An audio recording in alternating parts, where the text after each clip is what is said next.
બંધ કરી દેજો. सीतानाथ समारंभम रामानंदार्य मध्यमाम अस्मदाचार्य पर्यांतम वंदे गुरु परंपराम पवनतनय संकट हरण मंगल मूर्तिरु राम लखन सीता सहित हृदय बसो सुरभूप सियावर रामचंद्र की जय. हरि ओम तत्सत् परमात्मने नमः. પ્રકરણ આલે છે સંધ્યા ગાયત્રીનું મહત્વ શું છે એ બતાવે છે.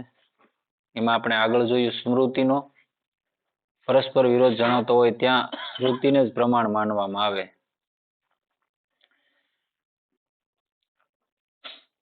આપણે કાલે જોયું કોઈ કોઈનાથી નાનું કે કોઈ મોટું નથી. આગળ બતાવે છે એ ઠીક છે કે ઈશ્વરની દ્રષ્ટિમાં ભાષાનું કશું ખાસ મહત્વ નથી અને વૈદિક ભાષામાં પણ બીજી ભાષાઓની જેમ પોતાના હાર્દિક અભિપ્રાયને વ્યક્ત કરવાનું એક સાધન માત્ર છે. પણ વૈદિક ધર્માવલંબીઓની ધારણા આ વિષયમાં કંઈક જુદી જ છે. એમની દ્રષ્ટિમાં વેદો અપૌરુષય છે. એ કોઈ મનુષ્ય દ્વારા રચાયેલા નથી. એ સાક્ષાત ઈશ્વરના નિશ્વાસ છે, ઈશ્વરની વાણી છે. યસ્ય નિસ્રવંતી વેદાહ. ઋષિઓ એમના દ્રષ્ટા માત્ર છે, અનુભવ કરનારા છે, રચિતા નથી. સૃષ્ટિની આદિમાં ભગવાન નારાયણ સૌ પ્રથમ બ્રહ્માને ઉત્પન્ન કરે છે અને પછી એમને વેદોનો ઉપદેશ આપે છે. યો બ્રાહ્મણમ વિદધાતિ પૂર્વ યો વે વેદાસ્વ પ્રહિણોતિ તસ્મે. શ્વેતાશ્વેત્રો ઉપનિષદનો મંત્ર છે. માટે જ વૈદિક ધર્માવલંબીઓ એવા આપણા માટે વેદોનું ઘણું મહત્વ છે. વેદ જ ઈશ્વરી જ્ઞાનના અનાદિ સ્ત્રોત છે. એમનામાંથી જ સઘળું જ્ઞાન નીકળ્યું છે. આ જેટલી દુનિયામાં માણસો વાતો કરે, વ્યવહારિક લઈ લ્યો કે આધ્યાત્મિક લઈ લ્યો, કોઈ પણ જગતની વાત જે થાય છે એ બધી કોઈ પણ વસ્તુ છે નીકળેલી વેદમાંથી જ છે. અને વેદ જે મહાપુરુષોએ એની વેદને વર્ણવ્યા છે એને લખેલા નથી. લખેલા તો નારાયણના શ્રીમુખે કહેવાયેલા છે ને બ્રહ્માજીએ એને ગ્રહણ કરેલા છે. અને જ્યારે જ્યારે યુગ પરિવર્તન થાય ત્યારે ત્યારે કોઈ ઋષિ એનું નવું વિભાજન કરીને વ્યવસ્થિત પાછા કરે છે. અને જ્ઞાન સરસાના એમાં 4000 મંત્ર છે, કર્મકાંડના 80,000 મંત્ર છે, પેલા 16,000 મંત્ર છે અને બાકી જે વ્યવહારિક જ્ઞાન છે ને એના 80,000 છે.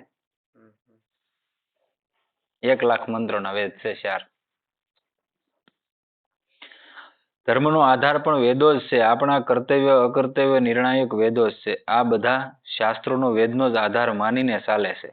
દુનિયામાં જેટલા શાસ્ત્રો છે એ બધા ક્યાંક ને ક્યાંક વેદને આધાર લઈને ચાલે છે. કોઈ એમ કહેતો હોય કે હું પોતે લખી નાખું તો એ વાત ખોટી છે. સ્મૃતિ, આગમ, પુરાણ વગેરે શાસ્ત્રોનું પ્રામાણ્ય વેદ મૂલક જ છે. 3 જાતના શાસ્ત્રો આવે: સ્મૃતિ, આગમ અને પુરાણ.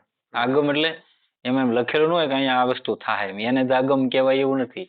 આપણી ભાષામાં એને આપણે આગમ કહી, એ ભવિષ્યવાણી કહેવાય કે ભવિષ્યમાં આ થવાનું છે એને ભવિષ્યવાણી કહેવાય.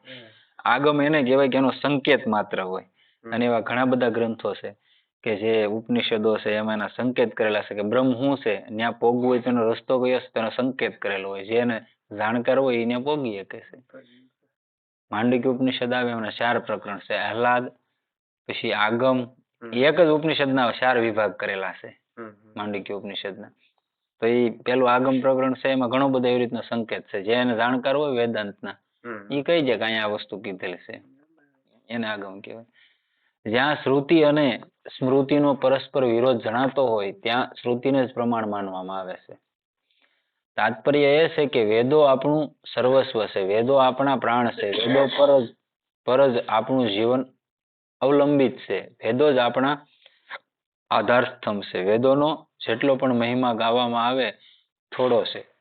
જે વેદોનો આપણા શાસ્ત્રોમાં આટલો મહિમા છે એ વેદોના અંગભૂત મંત્રોની બીજી કોઈ ભાષા કે બીજી કોઈ વાક્ય રચના સાથે તુલના નથી કરી શકાતી. બીજી કોઈ ભાષામાં એની તુલના ન થઈ શકે. ભાવોને વ્યક્ત કરવા માટે ભાષાની સહાયતા જરૂરી હોય છે. ભાષા અને ભાવનો પરસ્પર અવિચ્છેદ્ય સંબંધ છે. આપણા શાસ્ત્રોએ તો શબ્દને જ અનાદિ, નિત્ય તેમજ બ્રહ્મરૂપ જ માન્યો છે. તથા વાસ્ય અને વાસકનો અભેદ સ્વીકાર્યો છે. એ જ રીતે વૈદિક મંત્રોનું પણ પોતાનું એક ખાસ મહત્વ છે.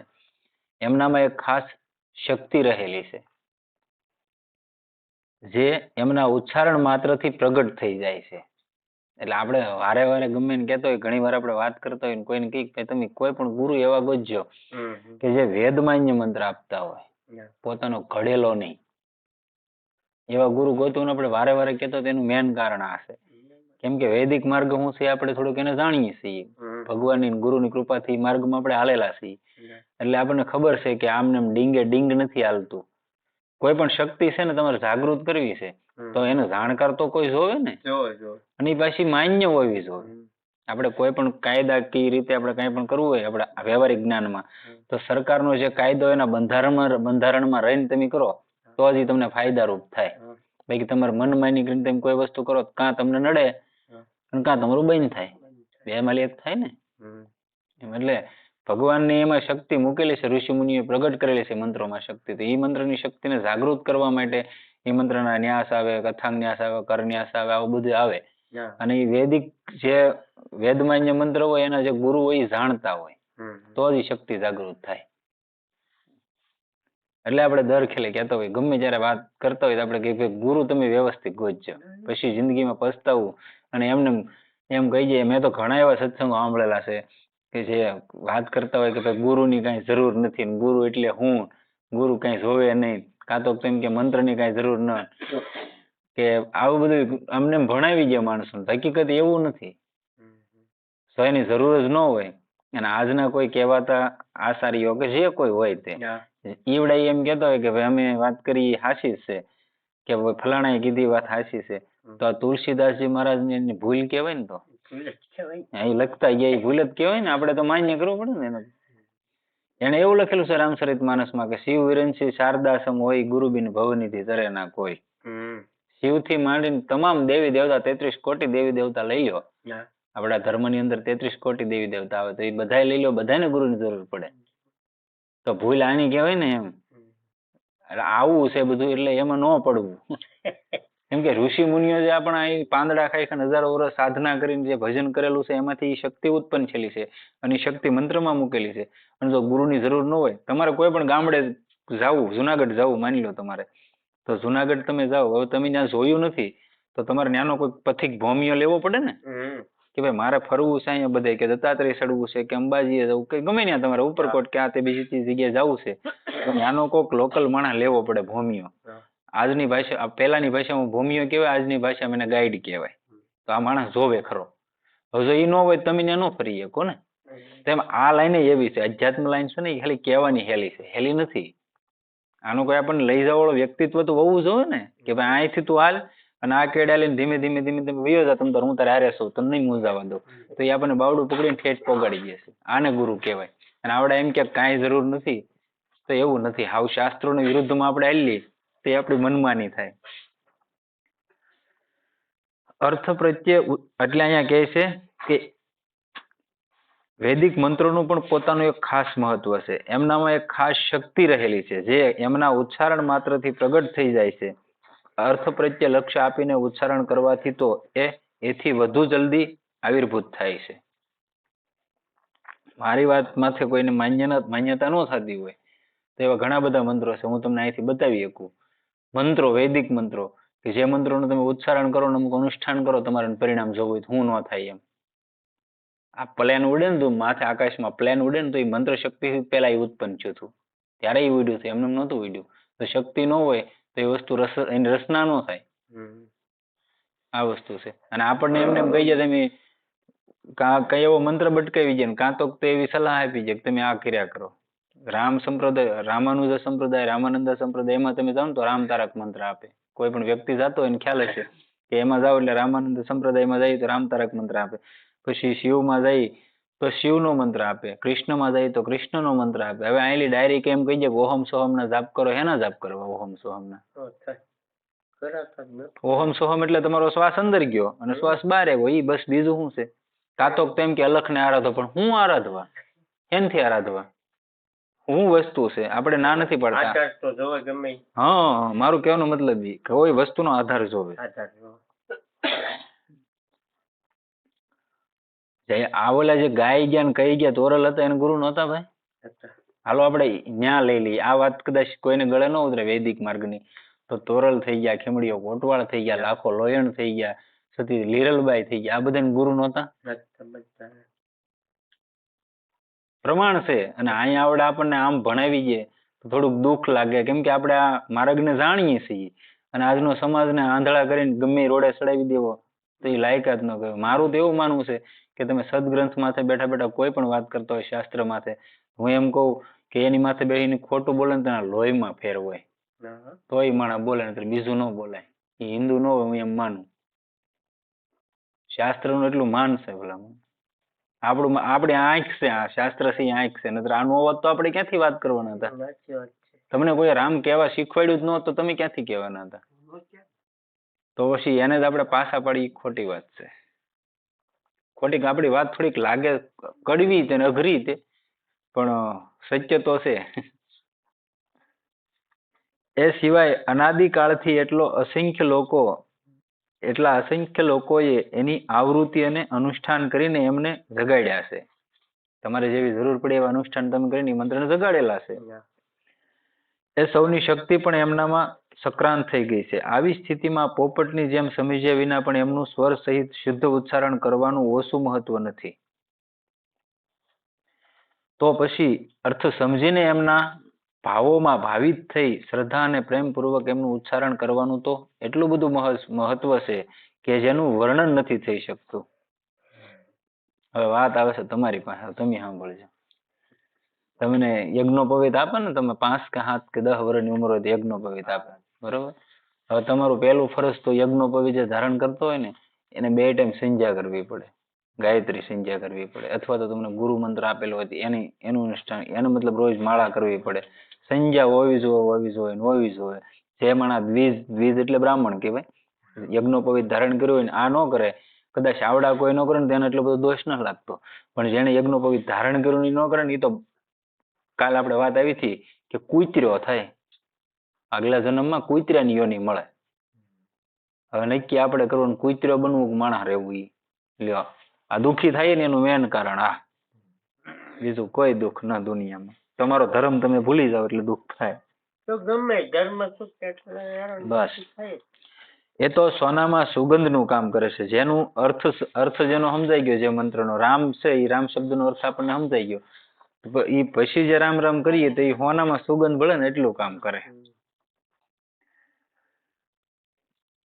એટલું જ નહીં, વૈદિક મંત્રોના ઉચ્ચારણનું એક અલગ શાસ્ત્ર છે. એની તો એક માત્રા અને એક સ્વરનું એટલું મહત્વ છે કે એના ઉચ્ચારણમાં જરાક જેટલી પણ ભૂલ થઈ જવાથી અભિપ્રેત અર્થ કરતા આવળા અર્થનો બોધ થઈ શકે છે. કહ્યું પણ છે, એક શબ્દ સ્વરતો વર્ણતો વા મિથ્યા પ્રયુક્તો ન તમર્થ માહ. વેદ મંત્રના એક શબ્દનો પણ જો બરાબર પ્રયોગ ન થયો, એના સ્વર માત્રા કે અક્ષરના ઉચ્ચારણમાં ભૂલ થઈ ગઈ તો એનાથી અભિષ્ટ અર્થનું પ્રતિપાદન નથી થતું. તમે જે મંત્ર બોલતા હો એ મંત્રમાં શિવાય કે નમઃ કે રા કે રામા એવી રીતનું કોઈ શબ્દ આવતો હોય તો એક માત્રાનો કે ઉપરના મીંડાનો ફેર ન રહેવો જોઈએ. સંસ્કૃત ભાષા એવી છે, તે ફેર રહી ગયો એટલે કાંઈ એનું વિપરીત ફળ મળે, અને ક્યાં તમે જે મેળવવા ઈચ્છતા હો એ તમને ન મળે. 2 માંથી એક થાય, અનુષ્ઠાન કરતા હો ને તોય. એટલે ખાસ કાળજી રાખવાની.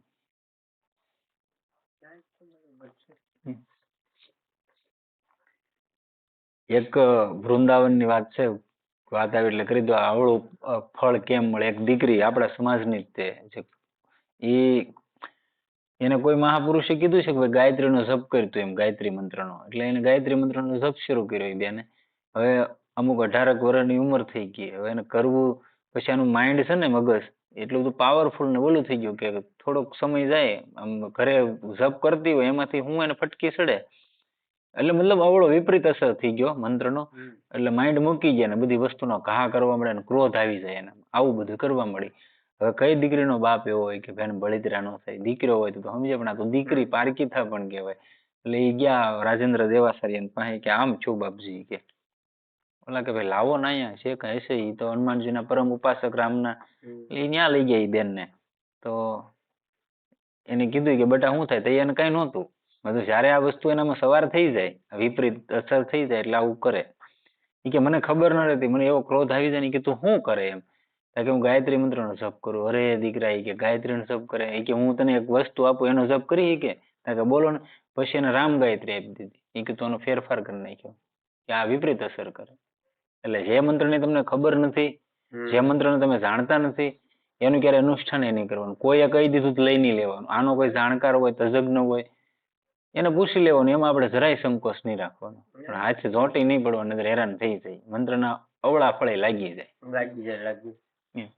પછી જો બેન ને હાલમાં 2-3 સંતાનો છે અને લગ્ન થઈ ગયા, ઓહો રેડી થઈ ગયું. મતલબ એટલા ફેરથી જો આમ થઈ જાય માણસ. આપણને એમ થાય પાગલ થઈ ગયા. આ તો એ જાણકાર હતા મહાપુરુષ, એટલે એને કીધું નકર આપણે દવાખાના રખડી મરી જાય કે ન મરી જાય. એ જ કારણ છે કે લાખો કરોડો વર્ષોથી વૈદિક લોકો પરંપરાથી પદ કર્મ ધન અને જટાપાઠ સહિત વૈદિક મંત્રોનો સ્વસ્વર કંઠસ્થ કરતા આવ્યા છે. અને એ રીતે એમણે વૈદિક પરંપરા અને વૈદિક સાહિત્યને જીવિત રાખ્યું છે. માટે વૈદિક મંત્રોની ઉપયોગિતાના વિષયમાં શંકા ન કરીને દ્વિજાતિ માત્રને ઉપનયન સંસ્કાર પછી સંજ્ઞા અર્થ સહિત શીખી લેવી અને પછી ઓછામાં ઓછા સાયંકાળે અને પ્રાતઃકાળે 2 સંધિકાળના સમયે શ્રદ્ધા અને પ્રેમ અને વિધિપૂર્વક એનું અનુષ્ઠાન કરવું. એમ કરવાથી એમને ઘણો સત્વરે લાભ જણાશે અને પછી એને કદી છોડવા નહીં ઈચ્છે. બીજાને ગાયત્રીની દીક્ષા લેવી પડે, તમારે મારે ન લેવી પડે. ઉપનયન સંસ્કાર છેલ્લા હોય એટલે જયારે ઉપનયન સંસ્કાર થાય ત્યારે જ એને દીક્ષા મળી જાય ગાયત્રીની, એટલે લેવી ન પડે. તો આપણું કર્મ છે આપણે ભૂલી ગયા ત્યારે જ આપણે દુઃખી થવાનું થાય, સમજી લેવાનું. એ સિવાય દ્વિજાતિ માત્રને નિત્ય નિયમપૂર્વક સંધ્યા કરવા માટે વેદોની સ્પષ્ટ આજ્ઞા છે. વેદોમાં કીધેલું છે, જેને ઉપનયન સંસ્કાર કરેલા હોય એની માટે આજ્ઞા છે ફૂલમ ફૂલ. જેવું અમે ઉપર કહી ચૂક્યા છીએ એ આજ્ઞાનું પાલન કરવા માટે પણ આપણે સંજ્ઞા ઉપાસના નિત્ય કરવી, કેમ કે વેદો ઈશ્વરની વાણી હોવાને કારણે આપણા માટે પરમ માન્ય છે અને એમની આજ્ઞાની અવહેલના કરવી એ આપણા માટે અત્યંત હાનિકારક છે. એ દ્રષ્ટિએ પણ સંજ્ઞા ઉપાસના કરવી પરમ આવશ્યક છે. આપણે તો મંત્રની વાત કરી, મંત્ર તો બહુ ઊંચી શક્તિ છે. ગીતામાં જે કૃષ્ણ ભગવાન શ્લોકો બોલેલા છે એ ભગવાનની વાણી છે. એની માથે નાસા, અમેરિકાનું નાસા એક લેબ છે બહુ મોટો. એના વૈજ્ઞાનિકોએ એક રૂમ બનાવ્યો 10x10 નો, અને એનું જે મંત્રો આપણે આ ગીતાના શ્લોકો છે ને એના અધ્યાયનું પઠન કરતા રોજ, એવા સાત્વિક બ્રાહ્મણોને બિહારી. તેવડે માણસોએ એનો એવો અનુભવ કર્યો હતો કે આમાંથી ઉર્જા શક્તિ ઉત્પન્ન થાય. હવે 5000 વર્ષ પહેલા ભગવાન બોલી ગયા અને એ શ્લોકો છે ને, છે તો વેદની વાણી પણ છે શ્લોકો કહેવાય, એને શ્લોકની ભાષા. તો જો એમાં એટલી બધી શક્તિ અમાપ હોય તો જે ઋષિ મુનિઓ હજારો વર્ષ સુધી જેને જે કોઈ મંત્રની શક્તિ એક ઋષિ ઉત્પન્ન કરેલી છે એને હજારો વર્ષ પહેલા તો સાધના કરેલી છે. મહાદેવની કોઈ ઉપાસના કરી ત્યારે એક મંત્રની ઉત્પત્તિ થઈ. હજારો વર્ષ સાધના કરી, ક્યારેક ખાવાનું મળ્યું ન મળ્યું, પાંદડા ખાધા, ભૂખ્યા રહ્યા, આવું બધું વેઠીને સાધના કરી ત્યારે એક શક્તિનો પુંજ ઉભો થયો. એ પુંજ ઉભો થયો તો પછી એને નક્કી કર્યું કે હવે મારું તો કામ થઈ ગયું, મને તો પરમાત્મા મળી ગયો, કે આ લોક કલ્યાણ માટે વાપરવું હોય તો એને એવો વિચાર કર્યો ઋષિ મુનિએ કે આને સમાજમાં દેવું હોય તો એક એને આપણે કેમ આ વીજળી તો છે જ, તે આ તાર છે એમાં વીજળી હાલી જાય, પણ ડાયરેક્ટ આપણે આંકડિયા નાખીએ ત્યાં લેમ્પ થાય, આમાં ન થાય ને. આ 11 છે, ન થાય. હવે આ જે બોલા ઋષિ મુનિ આગળ હતું 11 હતું, તો એને કન્વર્ટ તો કરવું પડે ને. ટીસી માં કેમ પાવર કન્વર્ટ થઈને આવે એમ ટીસી એને પછી નક્કી કર્યું કે ભાઈ આ મંત્ર છે તો એને એક ઢાંસો બનાવો, મંત્રનો ઢાંસો બનાવ્યો. શબ્દમાં એક શબ્દમાં શક્તિનો આવિર્ભાવ કર્યો, એમાં શક્તિ મૂકી. એ શક્તિ આ માણા કે એટલા લાખ જપ કરે કે એટલા જપ કરે એટલે એ શક્તિ તરત જાગૃત થઈ જાય, કામ કરવા મળે. આપણી માથે એટલી ઋષિ મુનિએ દયા કરેલી છે. આપણે નવી શક્તિ ઉત્પન્ન કરવાની છે એ નહીં. રામ કયો તો એમાં શક્તિ છે, એ શક્તિ આપણે ઉત્પન્ન ન કરવાની, એમાં છે જ તે. આપણે તો ખાલી રામ રામ કહીને એને જાગૃત કરવાની છે આપણી માટે, બાકી એમાં અમાપ શક્તિ છે, એમ વાત છે.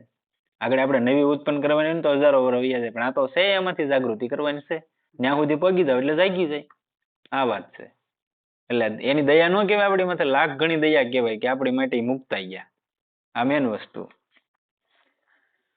સંજ્ઞા ઉપાસના કરવી પરમ આવશ્યક છે. પુરાણ કાળમાં તો લોકોએ આખો વેદ કંઈ નહીં તો પોતાની શાખા પૂરેપૂરી કંઠસ્થ કરતા, અને એ માટે વેદોની સ્પષ્ટ આજ્ઞા પણ છે. જે કુળના બ્રાહ્મણો હોય, નોખા નોખા કુળ હતા, તો જે કુળ હોય ને એ બધા કુળો વેદોમાં વર્ણન છે. તો જે કુળની જે શાખા હોય એ આખી શાખા એ બ્રાહ્મણોને મોઢે આવડવી જોઈએ, તો જ એ કુળના એ ગણાય. પેલા એવું હતું આગળના સમયમાં, એવી રીતનું હતું. વેદોનું અધ્યયન અવશ્ય કરવું જોઈએ. જો આપણે આખો વેદ અથવા આખી શાખા કંઠસ્થ ન કરી શકતા હોઈએ તો ઓછામાં ઓછી કેવળ સંજ્ઞા તો અવશ્ય કંઠસ્થ કરી લેવી, અને એનું દરરોજ અનુષ્ઠાન કરવું, જેથી વૈદિક સંસ્કૃતિનો લોપ ન થાય. બ્રાહ્મણો માથે બે વસ્તુ હોય, એક તો વૈદિક સંસ્કૃતિને બસાવવાની હોય, અને બીજું પોતાનું કલ્યાણ થાય.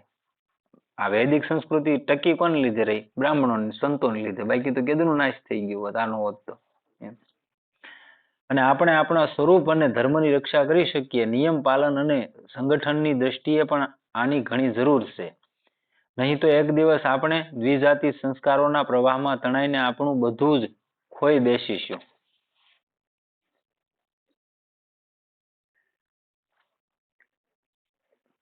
એટલે અહીંયા કીધું કે દ્વિજાતિ સંસ્કારોના પ્રવાહમાં તણાઈને આપણું બધું ખોઈ બેસીશું. અને બીજી પ્રાચીન જાતિઓની માફક આપણું પણ નામ માત્ર શેષ રહી જશે.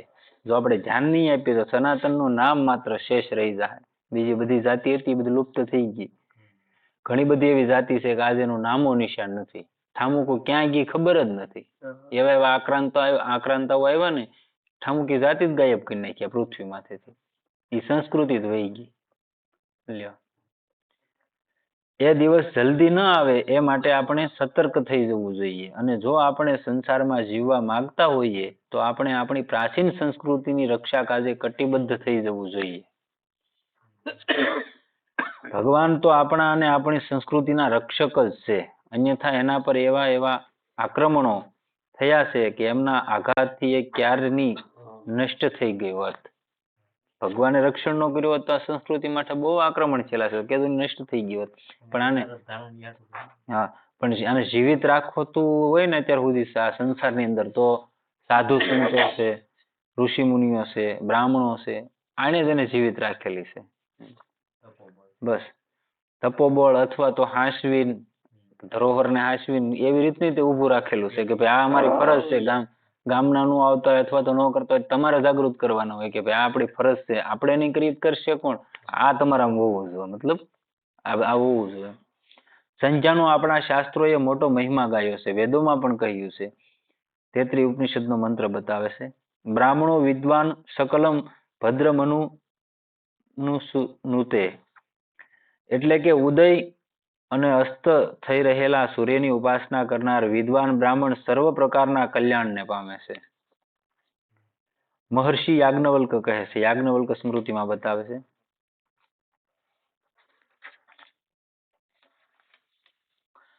કે દિવસે કે રાત્રિના સમયે અજાણતા કે પાપ થઈ જાય, અજાણતા જે પાપ થઈ જાય એ તમામ ત્રણેય કાળની સંજ્ઞા કરવાથી નષ્ટ થઈ જાય છે. સંજ્ઞા કરવાનો આ મેન ઉદ્દેશ અને આ મોટામાં મોટો ફાયદો કે તમે સાંજ સવાર બે ટાઈમ સંજ્ઞા કરો તો આખા દિવસની અંદર તમારાથી જે કઈ નાના મોટા કર્મો થઈ ગયા હોય એ બે સંજ્ઞા કરો એટલે એનો નાશ થઈ જાય. તમારા નવા કર્મ લખાય નહીં. આ મોટું કારણ. મહર્ષિ કાત્યાયનનું વચન છે. આગળ કાત્યાયન સ્મૃતિમાં બતાવે છે. દરરોજ સ્નાન કરે છે તથા કદી સંજ્ઞા કર્મનો લોપ નથી કરતો, ક્યારેય સંજ્ઞા પાડતો જ નથી. દોષો એની પાસે ફરકતા પણ નથી. કોઈ દોષ એની પાસે ફરકી પણ ન શકે એટલી શક્તિ એનામાં હોય. તમે કોઈ પણ જગ્યાએ ગયા હોય, તમારું પોતાનું કામ હોય અથવા તમારે જમવાનું હોય, તમારે 100 કામ હોય તો તમે પડતા ના મૂકી દેતા ભાઈ મારે ખાવાનું છે પછી આવું, તમે બેહો ત્યાં જાઓ. એ તમારું પેટ તમને કહી જાય કે જે બાકી છે તો આ તમારો ધર્મ છે, તમને એમ થવું જોઈએ કે ભાઈ બધું હાસું પણ 1 કલાક તો નહીં મેળવે, મારે અત્યારે બધું કામ હોય, મારું કર્મકાંડ પતાવીને પછી આવું. તમને 1 દી કે 2 દી કે 3 દી તમને કોઈ ન બોલાવે. હું મારું રૂટીન થઈ ગયું. હું 8 વાગે નીકળી જાઉં, મને મારા ઘરેથી કોઈ ન કે ક્યાં જા કારે ખબર ફાઇનલ હોય. આનો ફોને બંધ હોય, ગમે એનું આવે ખબર હોય, ફોન નો શરૂ હોય. રોજનું રૂટીન થઈ જાય ને એમ. જેમ ગરુડજીની પાસે સર્પો નથી જતા, અહીંયા શું કહે છે? જે દરરોજ સ્નાન કરે છે, કદી સંજ્ઞાનો એક દિવસ એ પાડતો નથી, એની પાસે દોષો ફરકતા પણ નથી. જેમ ગરુડજીની પાસે સાપ જતા નથી, ગરુડ પાસે એરો કોઈ જે ન જાય, એમ આની પાસે દોષો નથી જતા. સમયની ગતિ સૂર્ય દ્વારા નિયમિત થાય છે. સૂર્ય ભગવાન જ્યારે ઉદય પામે છે ત્યારે દિવસની શરૂઆત તથા રાત્રિનો અંત થાય છે. આને પ્રાતઃકાળ પણ કહે છે. જ્યારે એ આકાશના શિખરે આરૂઢ થાય છે ત્યારે એ સમયને દિવસનો મધ્યાહન ભાગ અને મધ્ય ભાગ અને મધ્યાહન કહે છે. અને જ્યારે એ અસ્તાચળ તરફ જાય છે ત્યારે દિવસનો અંત અને રાત્રિની શરૂઆત છે. આને સાયંકાળ પણ કહે છે. આ 3 કાળ ઉપાસનાના મુખ્ય કાળ માનવામાં આવ્યા છે. આમ તો જીવનની દરેક ક્ષણ ઉપાસનામય હોવી જોઈએ, પણ આ 3 કાળમાં તો ભગવાનની ઉપાસના એકદમ આવશ્યક જણાવવામાં આવી છે. આ 3 સમયની ઉપાસનાનું નામ જ કર્મ અનુસાર પ્રાતઃ સંધ્યા, મધ્યાહન સંધ્યા અને સાયમ સંધ્યા છે. દરેક વસ્તુની 3 અવસ્થાઓ હોય છે: ઉત્પત્તિ, પૂર્ણ વિકાસ અને વિનાશ. આપણામાં 3 અવસ્થા આવે: બાળપણ, જુવાની ને બુઢાપો. બધી વસ્તુની ત્રિપુટી છે, તમારા આખા જીવનમાં લઈ લેવાનું. જીવનની પણ 3 જ અવસ્થાઓ હોય છે: જન્મ, પૂર્ણ અવસ્થા અને મૃત્યુ. આપણે આ અવસ્થાઓનું સ્મરણ કરાવવા માટે તથા એમ કરીને આપણી ભીતરના સંસાર પ્રત્યે વૈરાગ્યની ભાવના જાગૃત કરવા માટે જાણે સૂર્ય ભગવાન દરરોજ ઉદિત થવાની, ઉન્નતિના શિખર પર આરૂઢ થવાની અને પછી અસ્ત થવાની લીલા કરે છે. ભગવાનની આ 3 પ્રકારની લીલાની સાથે જ આપણા શાસ્ત્રોએ 3 કાળની ઉપાસનાઓ જોડી દીધી છે. ભગવાન સૂર્ય પરમાત્મા નારાયણના સાક્ષાત પ્રતીક છે. માટે જે સૂર્યનારાયણ કહેવાય છે. એટલું જ નહીં, સર્ગના આદિમાં ભગવાન નારાયણ જ સૂર્ય રૂપે પ્રગટ થાય છે. માટે જ પંચદેવોમાં સૂર્યની પણ ગણના થાય છે. સનાતન ધર્મ હેને કહેવાય 5 દેવની ઉપાસના હોવી જોઈએ. કોઈ પણ સંપ્રદાય હોય એમાં ગણેશજી, સૂર્ય ભગવાન, નારાયણ, મહાદેવ અને જગદંબા, આ 5ની જે ઉપાસના જે સંપ્રદાયમાં હોય એ સત્ય સનાતન સંપ્રદાય કહેવાય, બાકી નહીં. આવું શાસ્ત્રોનું વર્ણન છે, હું નથી કહેતો, મહાપુરુષોએ કીધેલું છે. કોઈ પણ સંપ્રદાય હોય એમાં 5ની ઉપાસના હોવી જોઈએ. એવા અમુક તો એવા સંપ્રદાય છે કે તમારા પિતૃને નહીં માનવાના, ભગવાનને નહીં માનવાના, અમારા ગુરુને જ માનવાના. એ ગુરુ કેવા? આવા હાલે. આમ પણ તેઓ ભગવાનની પ્રત્યક્ષ વિભૂતિઓમાં સર્વશ્રેષ્ઠ, આપણા આ બ્રહ્માંડના કેન્દ્ર, સ્થૂળ કાળના નિયામક, તેમનો જ અક્ષય ભંડાર, વિશ્વના પોષક તેમજ પ્રાણદાતા તથા સમસ્ત સરાસર પ્રાણીઓના આધાર છે. તેઓ પ્રત્યક્ષ દેખાતા સઘળા દેવોમાં શ્રેષ્ઠ છે. માટે સંધ્યામાં સૂર્ય રૂપે જ ભગવાનની ઉપાસના કરવામાં આવે છે. એમની ઉપાસનાથી આપણા તેજ, બળ, આયુષ્ય અને નેત્રોની જ્યોતિમાં વૃદ્ધિ થાય છે. દેહત્યાગ પછી તેઓ આપણને પોતાના લોકમાંથી થઈને ભગવાનના પરમધામમાં લઈ જાય છે. આપણને લઈ જવા વાળા સૂર્ય ભગવાન જ છે. અહીંથી આપણે જયારે કોઈ પણ વ્યક્તિને ગતિ થાય તો એને સ્વર્ગલોકમાં કેમ કોઈ પણ જગ્યાએ લઈ જવા વાળા હોય તો 2 જ રસ્તા છે. એ જ આપણને લઈ જાય, બીજું કોઈ નથી લઈ જતું. ક્યાં સૂર્ય લઈ જાય, ક્યાં ચંદ્ર લઈ જાય, જે ઉપરના રસ્તા. બાકી યમલોકમાં તો બધા લઈ જાય, એ ભગવાન યમરાજાના દૂતો લઈ જાય. કેમ કે ભગવાનના પરમધામનો રસ્તો સૂર્યલોકમાંથી થઈને જ ગયો છે. શાસ્ત્રોમાં લખ્યું છે કે યોગીગણ તથા કર્તવ્ય રૂપે યુદ્ધમાં શત્રુ સામે લડતા પ્રાણ ન્યોછાવર કરનાર ક્ષત્રિય વીરો સૂર્યમંડળને પાર કરીને ભગવાનના ધામમાં ચાલ્યા જાય છે. આપણી આરાધનાથી પ્રસન્ન થઈને ભગવાન સૂર્ય જો આપણને પણ એ લક્ષ્ય સુધી પહોંચાડી દે તો એમાં એમના માટે કશું મોટી વાત છે. એમના માટે શું મોટી વાત છે? આપણે જો જીવનભર નિયમપૂર્વક શ્રદ્ધા તેમજ ભક્તિ સાથે નિષ્કામ ભાવે એમની આરાધના કરીશું તો શું તેઓ મરતી વેળાએ આપણી આટલી મદદ નહીં કરે? આપણે એટલું જ રાખો ને, લાંબુ નહીં કે ભાઈ રોજ સવારમાં સૂર્ય ભગવાનને 1 લોટો જળનો અર્ઘ્ય દેવું. સારું, અત્યારે તો નહીં, પણ છેલ્લે આપણી મદદ તો કરશે ને. આપણે રોજ એને દઈએ તો છેલ્લે આપણે તો મદદ કરવાના છે. એટલું રાખીને જીવો ને તોય ઘણું. ભક્તોની રક્ષા કરવી એ તો ભગવાનની નેમ છે. માટે જે લોકો આદરપૂર્વક તથા નિયમથી ખાડો કર્યા વિના ત્રણેય સમયે અથવા ઓછામાં ઓછું 2 વેળાએ પ્રાતઃકાળ તેમજ સાયંકાળ ભગવાન સૂર્યની આરાધના કરે છે એમણે વિશ્વાસ રાખવો કે એનું કલ્યાણ નિશ્ચિત છે અને તેઓ મૃત્યુ સમયે ભગવાન સૂર્યની ઉપાસનાને કારણે જ જરૂર પરમ ગતિ પામશે. આ રીતે યુક્તિથી પણ ભગવાન સૂર્યની ઉપાસના આપણે માટે ઘણી કલ્યાણકારક, થોડા પરિશ્રમના બદલામાં મોટું ફળ આપનારી છે અને તેથી અવશ્ય કર્તવ્ય છે. માટે દ્વિજાતિ માટે એ ઉચિત છે કે એ લોકો નિયમપૂર્વક ત્રિકાળ સંધ્યા રૂપે ભગવાન સૂર્યની ઉપાસના કરે અને એ રીતે લૌકિક અને પારમાર્થિક 2 પ્રકારથી લાભાન્વિત થાય. આશા છે કે સૌ આ સસ્તા સોદાને સહર્ષ સ્વીકારશે. આમાં ખર્ચ 1 પૈસાનો પણ નથી. ખર્ચો કરવો પડતો હોય તો જ કદાચ વળી કંઈક મુંજારો થાય, આમાં કાંઈ ના. અને સમય પણ ઘણો ઓછો લાગે છે પણ આનું ફળ બહુ મોટું છે. 1 પૈસાનો ખર્ચ નથી અને સમય હાવ ઓછો લેશે એટલે આપણને જરાય મોંઘું નહીં પડે. આનું ફળ બહુ મોટું છે. માટે સૌએ શ્રદ્ધા, પ્રેમ તેમજ લગ્નની સાથે આ કર્મના અનુષ્ઠાનમાં જોડાઈ જવું અને પછી બધી રીતે મંગળ જ મંગળ છે. લ્યો, હવે આમાં ખરસ એ નથી ને બધી વસ્તુનો ફાયદો છે. હવે આગળ તમારે જેમ વિચાર કરવો એમ કરી લેવાનો. આમાંથી નીકળવું હોય ને તો આ બધું કરવું તો પડશે, ત્યાં જ નહીં તો કાલ. સદગુરુદેવ કી જય.